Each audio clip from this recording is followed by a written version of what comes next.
నమస్కారం. సంగ్రహ స్టూడియోస్కి స్వాగతం. హెడ్లైన్ చూద్దాం.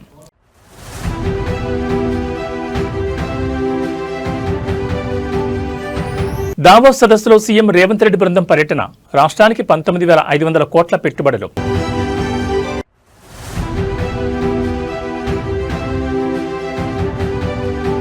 కూటమి ప్రభుత్వంపై వైసీపీ అధినేత YS Jagan fire.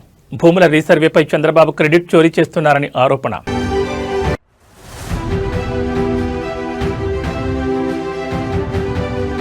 AP liquor కేసులో ఈడీ విచారణకు హాజరైన విజయసాయిరెడ్డి. రాజకీయ వర్గాల్లో ఉత్కంఠ.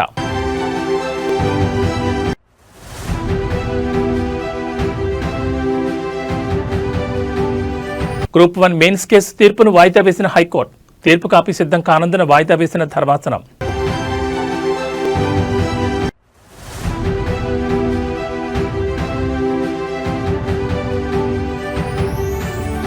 సరెండా అటవీ ప్రాంతంలో భీకర ఎన్కౌంటర్. 10 మంది మావోయిస్టులు దుర్మరణం. ఇక డీటెయిల్స్ చూస్తే స్విట్జర్లాండ్లోని దావోస్లో జరుగుతున్న వరల్డ్ ఎకనామిక్ ఫోరం 2026 సదస్సులో పెట్టుబడుల లక్ష్యంగా సీఎం రేవంత్ రెడ్డి బృందం పర్యటన కొనసాగుతోంది. బుధవారం సీఎం రేవంత్ మంత్రుల బృందం అంతర్జాతీయ కంపెనీలతో చర్చలు జరిపి సుమారు 19,500 కోట్ల పెట్టుబడులకు ఒప్పందాలు చేసుకున్నాయి. రష్మి గ్రూప్తో 12,500 కోట్ల పెట్టుబడులకు ఒప్పందం కుదరగా దీని ద్వారా స్టీల్ తదితర పరిశ్రమల్లో దాదాపు 12,000 ఉద్యోగ అవకాశాలు కలగనున్నాయి. అలాగే అమెరికాకు చెందిన సర్గట్ కంపెనీతో 1000 కోట్ల పెట్టుబడితో ఏవియేషన్ ఎంఆర్ఓ కేంద్రం ఏర్పాటు చేసేందుకు ఒప్పందం జరిగింది. స్లోవాకియా ఇండియా జాయింట్ వెంచర్ అయిన సోలార్ ప్రొడక్ట్స్ సంస్థతో 6,000 కోట్ల క్లీన్ ఎనర్జీ ప్రాజెక్ట్ ఈఓఏ చేసుకుంది. దావోస్ సదస్సులో సీఎం రేవంత్ రెడ్డి తెలంగాణ రైజింగ్ 2047 విజన్ను వివరించారు. రాష్ట్రాన్ని భవిష్యత్తులో పెద్ద ఆర్థిక శక్తిగా మార్చాలనే లక్ష్యంతో IT, AI, life sciences, green energy తయారీ రంగాల్లో పెట్టుబడులు ఆహ్వానిస్తున్నట్లు పేర్కొన్నారు.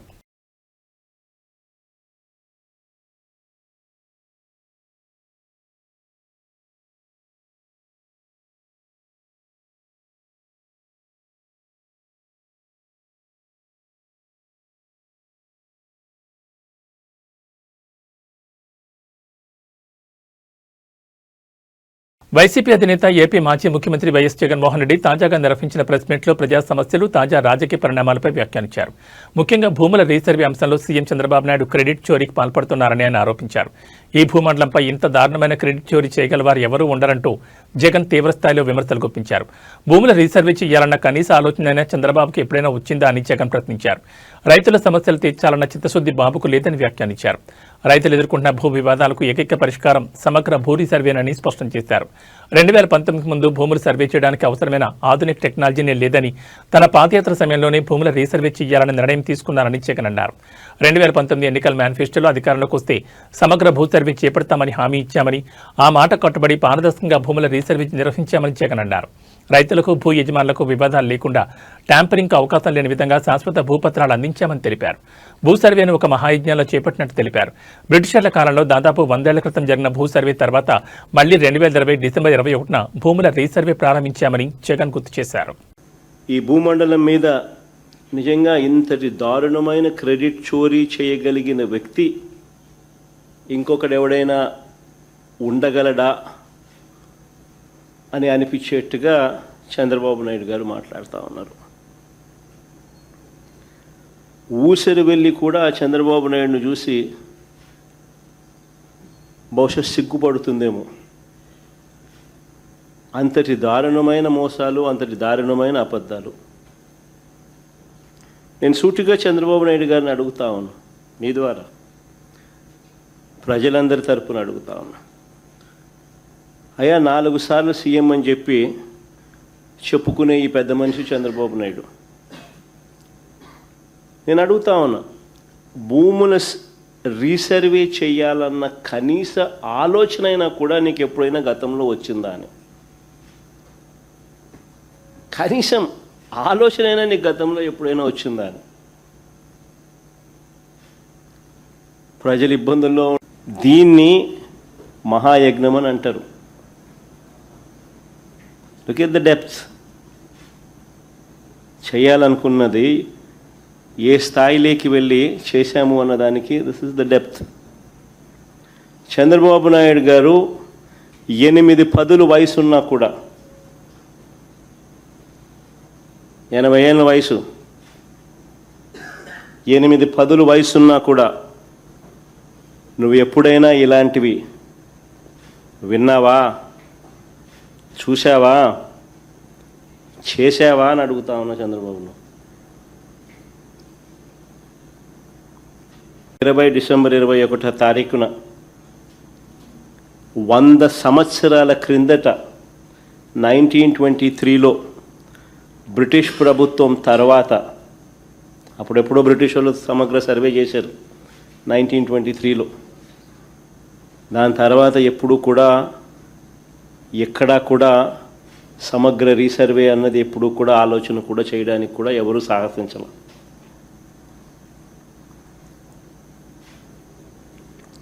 చెప్పిన మేరకు 2020 డిసెంబర్ 21వ తారీఖున 100 ఏళ్ల తర్వాత 1923లో బ్రిటిష్ ప్రభుత్వం తర్వాత సమగ్ర భూ సర్వే రికార్డ్స్ అన్నీ అప్డేట్ చేయడం, సిస్టమ్స్లోకి రిఫార్మ్స్ తీసుకొని రావడం మొదలుపెట్టి ఒక గొప్ప అడుగుబడింది ఆ రోజు.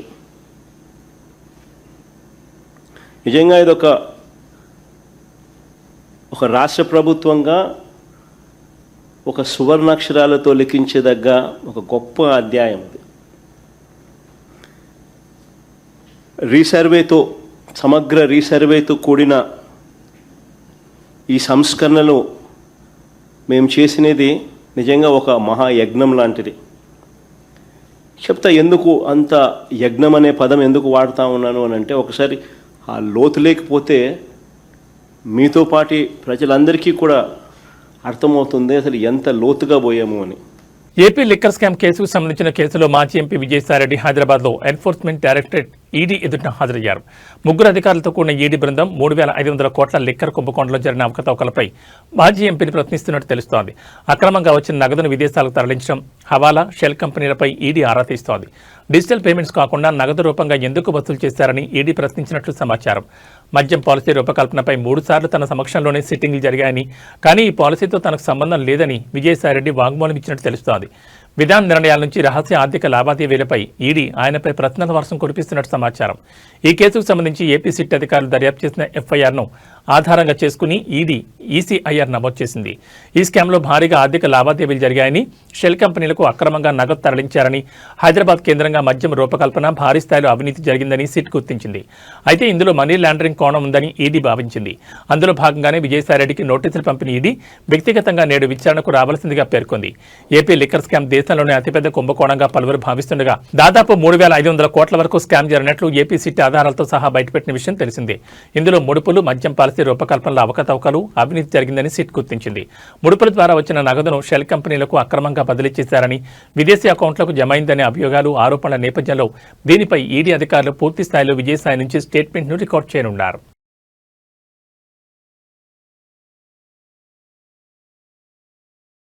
గ్రూప్ 1 నియామకాలపై తెలంగాణ హైకోర్టు తీర్పును వాయిదా వేసింది. వచ్చే నెల 5న తుది తీర్పు వెల్లడించనున్నట్లుగా ధర్మాసనం తెలిపింది. అయితే కేసుకు సంబంధించి తీర్పు కాపీ ఇంకా సిద్ధం కాలేదని న్యాయవాదులకు డివిజన్ బెంచ్ సమాచారం ఇచ్చింది. దీంతో ఫిబ్రవరి 5న కేసులో తుది తీర్పు వెలువడనుంది. కాగా గ్రూప్ 1 పరీక్షల నిర్వహణ, కరెక్షన్, బయోమెట్రిక్ నిబంధనల అమల్లో లోపాలున్నాయంటూ పలువురు అభ్యర్థులు గతంలో హైకోర్టును ఆశ్రయించారు. దీనిపై విచారణ జరిపిన సింగిల్ బెంచ్ గ్రూప్ 1 ఫలితాలను రద్దు చేస్తూ సంచలన తీర్పునిచ్చింది. అంతేకాకుండా జవాబు పత్రాలను తిరిగి మూల్యాంకనం చేయాలని, లేదా అవసరమైతే పరీక్షను మళ్లీ నిర్వహించాలని ఆదేశిస్తూ అప్పట్లో నియామకాలపై స్టే విధించింది. అనంతరం సింగిల్ బెంచ్ తీర్పును సవాల్ చేస్తూ తెలంగాణ పబ్లిక్ సర్వీస్ కమిషన్ ఎంపికైన అభ్యర్థులు డివిజన్ బెంచ్లో అప్పీల్ చేశారు. ఈ క్రమంలోనే ప్రధాన న్యాయమూర్తి ధర్మాసనం సింగిల్ బెంచ్ ఇచ్చిన స్టేని ఎత్తివేస్తూ మధ్యంతర ఉత్తర్వులు జారీ చేసింది. దీంతో ప్రభుత్వం వేగంగా స్పందించి ఎంపికైన 562 మంది అభ్యర్థులకు నియామక పత్రాలు అందజేసింది. అయితే ఈ నియామకాలు కోర్టు ఇచ్చే తుది తీర్పునకు లోడుపడి ఉంటాయని ధర్మాసనం అప్పుడే స్పష్టం చేసిన విషయం తెలిసిందే. అయితే ఇప్పటికే ఉద్యోగాల్లో చేరిన అభ్యర్థుల నియామకాలు సుస్థిరమవుతాయా, మూల్యాంకనం, బయోమెట్రిక్, ఓఎంఆర్ షీట్లపై వచ్చిన ఆరోపణలను కోర్టు పరిగణలోకి తీసుకుంటుందా అనే విషయం 562 మంది గ్రూప్ 2 అభ్యర్థుల భవితవ్యంతో ముడిపడింది.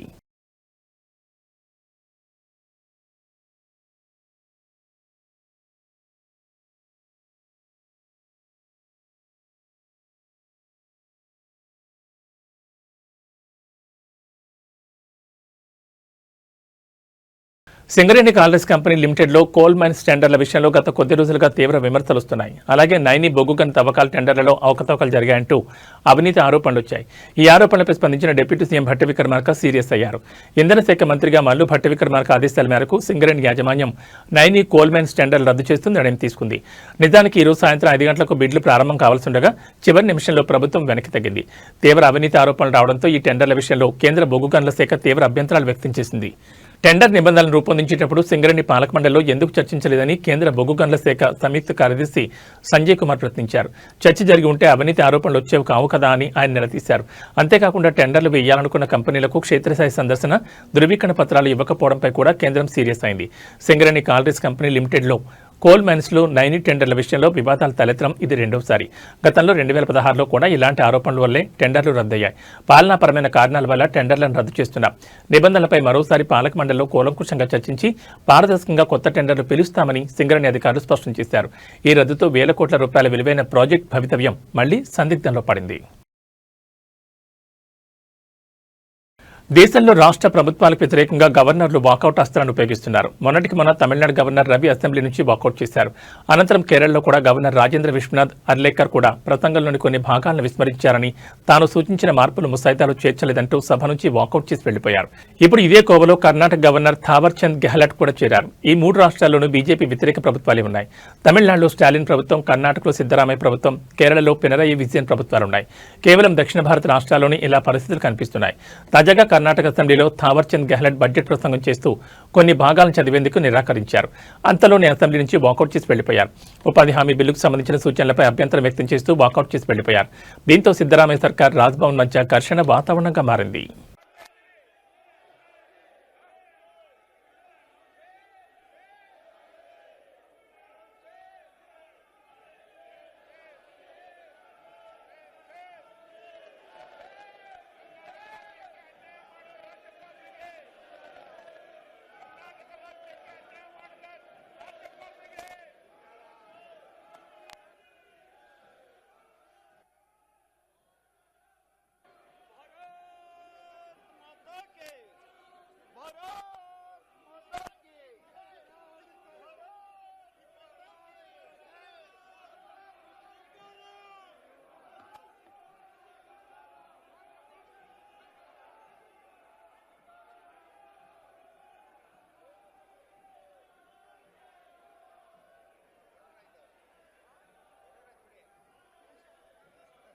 సినీ నటి కరాటే కళ్యాణిపై దాడి ఘటనలో యూట్యూబర్, సోషల్ మీడియా ఇన్ఫ్లుయెన్స్ సిద్ధమౌని నరేందర్ను హైదరాబాద్లోని పంజగుట్ట పోలీసులు అరెస్ట్ చేశారు.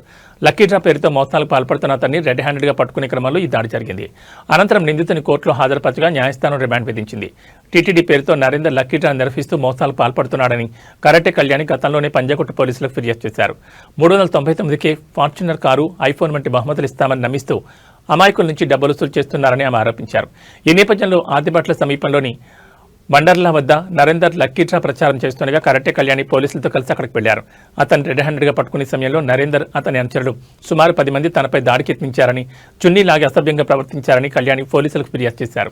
ఆమె ఫిర్యాదు మేరకు పోలీసులు నరేందర్పై భారతీయ న్యాయ సంహిత సెక్షన్ 74, 75, 79, 115(2), 132, 351(2), 352 కింద కేసు నమోదు చేశారు. విచారణలో నరేందర్పై గతంలో మీర్పేట్ పోలీస్ స్టేషన్ పరిధిలో చైన్ స్నాచింగ్ కేసు కూడా నమోదైనట్లు పోలీసులు గుర్తించారు. ప్రస్తుతం నిందితుని రిమాండ్ తరలించిన పోలీసులు మోసాలు, దాడి ఘటనలపై లోతుగా దర్యాప్తు చేస్తున్నారు.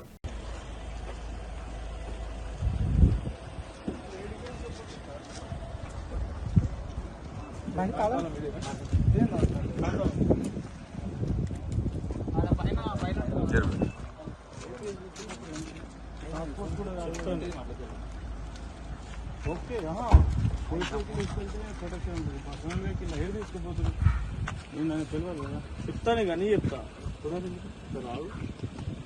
చెప్తా అంటాను.